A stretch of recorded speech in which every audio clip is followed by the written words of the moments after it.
8:38 here at your hometown news station, AM 1300 KGLO, KGLOAM.com as well.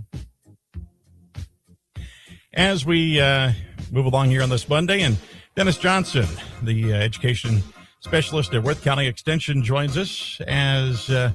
Good morning, first of all. Good to see you. And we were just talking about me being back, and have always been a good friend of KGLO Radio, and it's good to see you here as well. And of course, KGLO, Bob, has been a great friend of our office, our extension offices, and Iowa University overall has benefited big time from KGLO Radio. So good to be back. Good to see you on the air again, and we'll be listening every morning pretty much. Sounds good. Appreciate that, and spread the good word around. But you've got a crop advantage day coming up at NIACC on Friday, and just looking at just an overview of the list here, you've got a lot of good things for people to take advantage of with that program on Friday. You know, Bob, it's about an 8-county program, so it's really one of our largest programs we probably offer for the whole year. Held at NIACC. It's going to be this week, January 9th. Going to start about 9 in the morning, and we end up going until about 3, 4 in the afternoon. So long, full program, a lot of great speakers, a lot of good topics. It's going to be something we're pretty happy about, and it's been happening now for about the last 10, 15 years, and it's something we're just thinking it's really great and very beneficial for farmers and agribusiness people to attend, and so looking for a good turnout as usual. Of course, people that, are not farmers are probably thinking, oh, it's a March to November or whatever type of thing. Farmers have to be thinking 12 months of the year, right? Absolutely. And this is kind of time of the year that they are making some pretty big decisions as far as getting that seed, corn, and beans purchased, as far as to get to planting season next year, making decisions on fertility. What do I have to put on phosphorus, potassium, and I know I need to put out my right amount of nitrogen and get those macronutrients to be in place. So you bet, a lot of decisions to make. Farmers are working year round pretty much. It's not just a seasonal spring, summer, fall job by any means. Well, why don't you go through the agenda for the day and talk extensively about who you have speaking and what their expertise will be on those different parts of the day. Yeah, the lineup of speakers is amazing. We have a lot of pretty much unloaded the campus agronomy department, right? And that's who actually comes to Mason City this Friday. So excited about that. We also are going to bring in a person from South Dakota this year, okay. SDSU up at Brookings, South Dakota, and that's going to be Laura Edwards.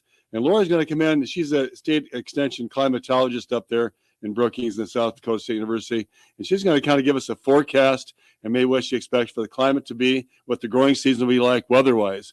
And so we're really excited to have Laura. She'll kick off the program at 9:15, and so actually Angie Reek-Hyuns is our local crop specialist, and she'll introduce her about 9 o'clock, but 9:15 we're going to expect to have her with us.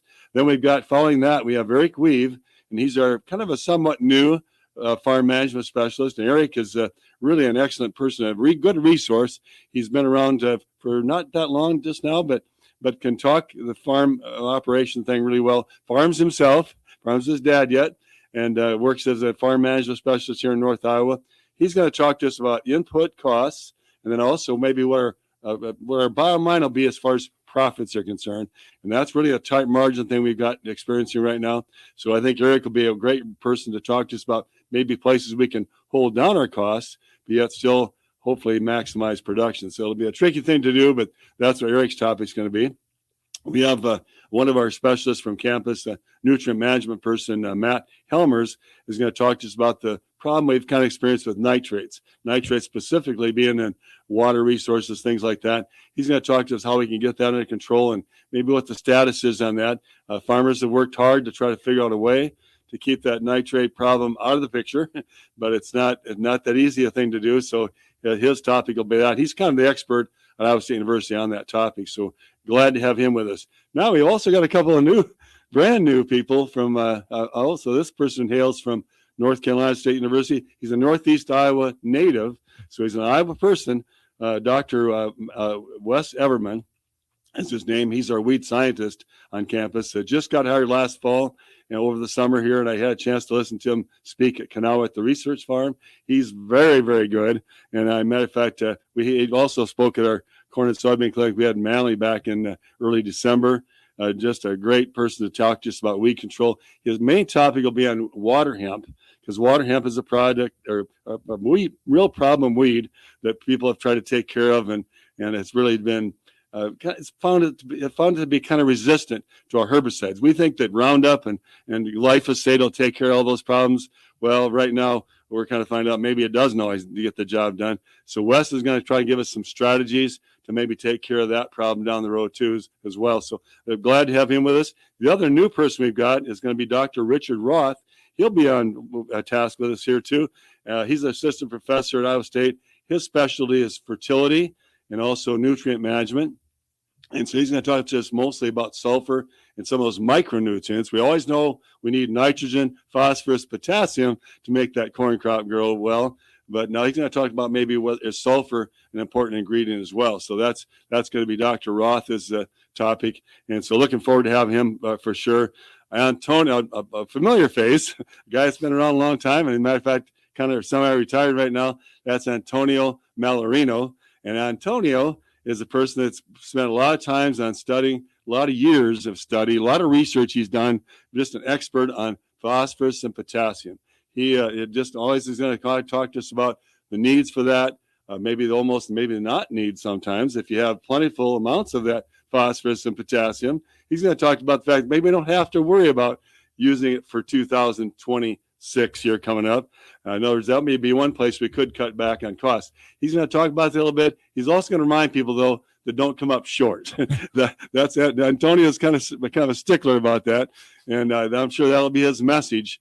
That okay, you can make sure you can take a look, and if you have ample amounts of P and K as you do with soil tests, and those come back and be kind of either maybe I'll say sustainable or kind of at a level that's acceptable, you can maybe consider pulling back on that expense.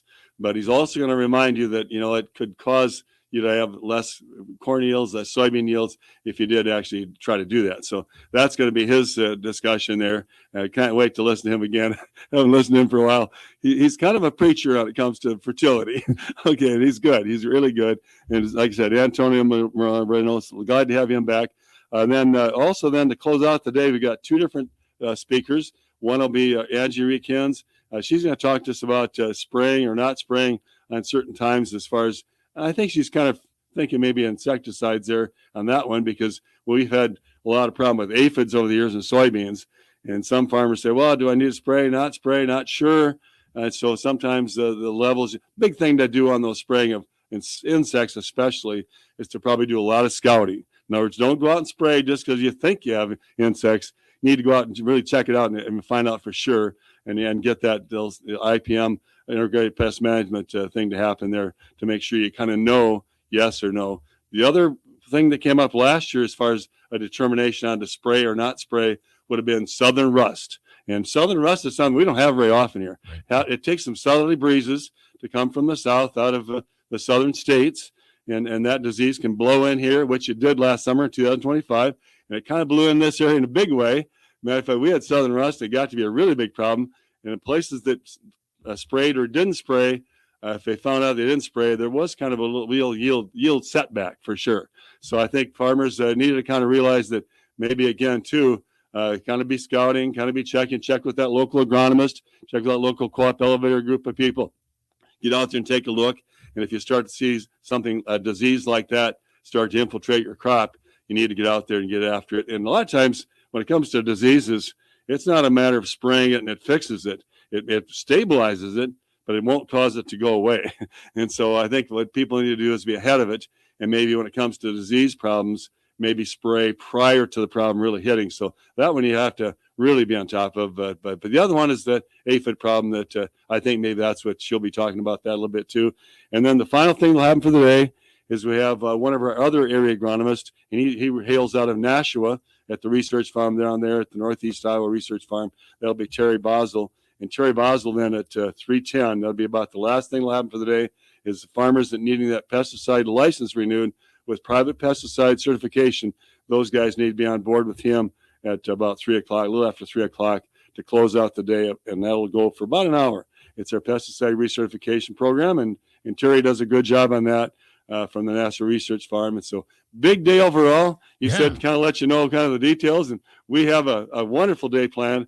And we think that people will benefit big time for attending. And NIACC will be at the Muse North Center. Okay. Most of the program and most of the sessions will be in that particular facility. We'll start out maybe even in the big auditorium. I know when we think about Dr. Edwards, our climatologist from South Dakota, being with us, she may be talking to a large group, and it might be in the NIACC auditorium. So, great day, Bob. Wonderful to have you back again. Yeah. Super job you always do, and looking forward to maybe working with you down the road a little bit more too. So absolutely. If people registration, people need to get registered. Yeah, you bet. I think they should think about do two things. They could call either the local extension office here. They could get in contact, email maybe our local field specialist, and that would be Terry or Angie, the two crop specialists. A lot of people are familiar with those two people, and they could get a hold of them by email possibly. Or if they want to just call our Worth County Extension office, that'd be fine too. We can take registrations there, and that's going to be our office number up there at Northwood is 641, and that's 324-1531. Or if you want to call the local office here that's housed where NIACC is, and that'd be the Saragordo County Extension office, that's 641-423-0844. That'd be Sarah DeBoer would be the director there that can give a call to get signed up through her. Like I said, call our office at Worth County Extension. Either way, that's how they can get signed up. And I would recommend, especially if they're going to do the pesticide certification, they'd want to let us know they're coming so we can be ready for them to get them certified and get them signed up and get them totally registered for sure on that. So that's the way they want to sign up. Would be any local extension office be a good place to call, or else just call local Saragordo or our office, or maybe just email. I would say Angie or Terry Boswell, either one. So.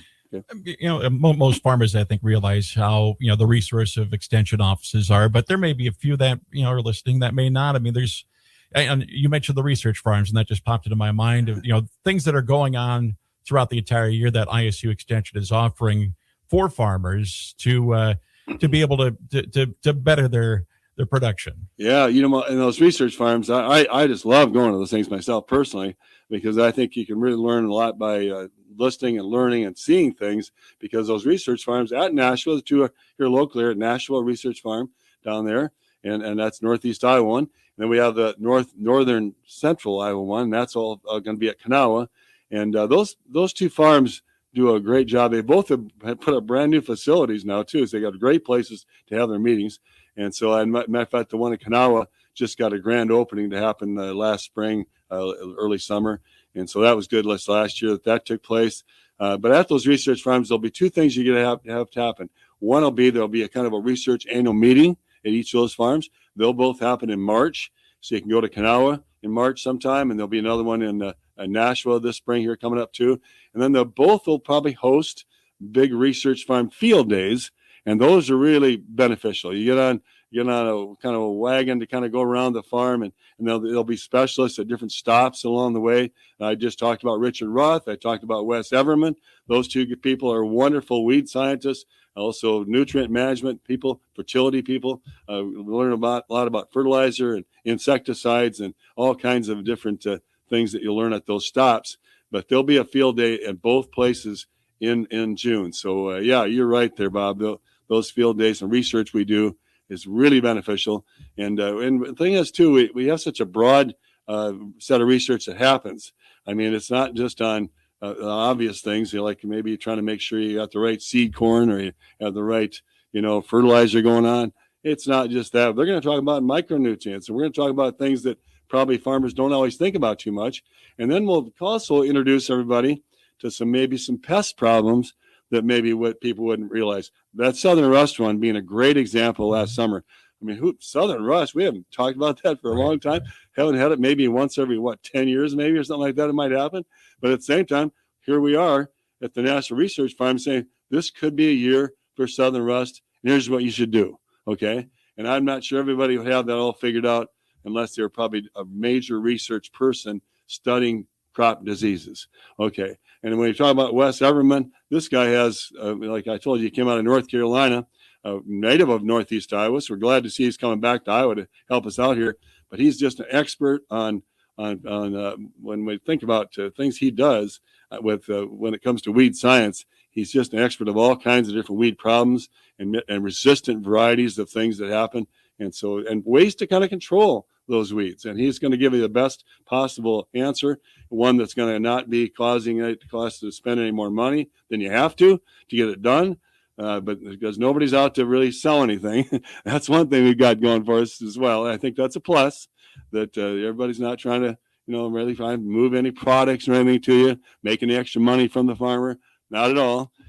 Just kind of trying to make sure they get the best answers, get the most honest, best, I would say, best advice you can possibly get. So we're pretty happy with how things go with ag research when it comes to ISU. Dennis, we appreciate you stopping in and talking about the Crop Advantage Day and some other things here. And we'll look forward to you coming back and joining us here in the future. You bet. Glad to be with you again. Like I said, good to have you back. And thanks for the opportunity, by the way. Appreciate it very much. Thank you very much. Dennis Johnson, Education Specialist with Worth County Extension, here on AM 1300 KGLO with that big Crop Advantage Day at NIACC coming up on Friday. 8:54 here at KGLO. Between all the holiday parties,